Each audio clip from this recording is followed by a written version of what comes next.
Praise the Lord. 2 ശമൂവേൽ പ്രവാചകന്റെ പുസ്തകം 20-ാം അധ്യായം 1 മുതൽ 26 വരെയുള്ള തിരുവചനങ്ങൾ. എന്നാൽ ബെന്യാമിനായി ബിക്രിയുടെ മകനായ ശേബ എന്നു പേരുള്ള ഒരു നീചൻ അവിടെ ഉണ്ടായിരുന്നു.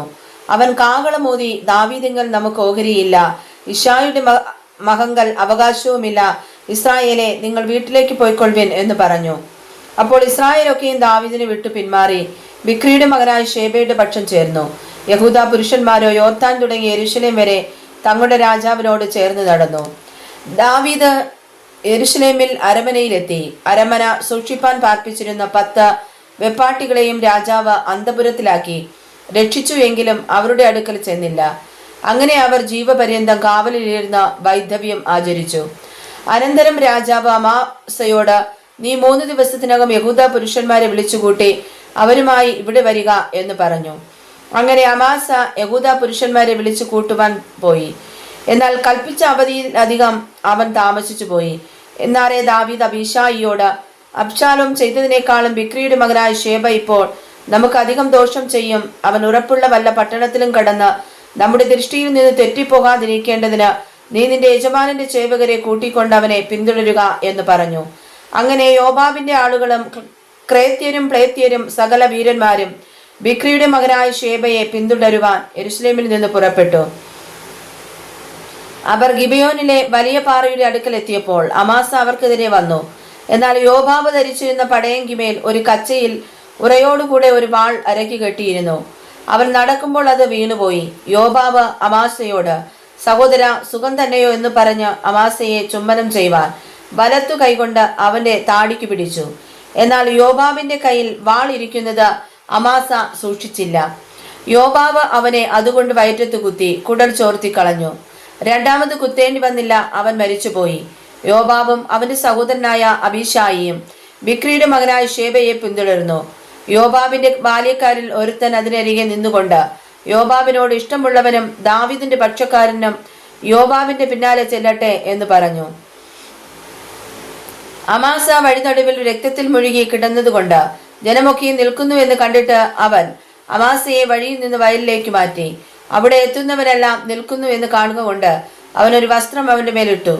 അവനെ പെരുവഴിയിൽ നിന്ന് മാറ്റിയ ശേഷം എല്ലാവരും ബിക്രിയുടെ മകനായ ശേബയെ പിന്തുടരുവാൻ യോബാബിന്റെ പിന്നാലെ പോയി. എന്നാൽ ശേബ എല്ലാ ഇസ്രായേൽ ഗോത്രങ്ങളിലും കൂടി കടന്ന് ആബേലിലും ബേത്മാഖയിലും എല്ലാ ബേര്യരുടെ അടുക്കലും ചെന്നു. അവരും ഒന്നിച്ചുകൂടി അവന്റെ പിന്നാലെ ചെന്നു.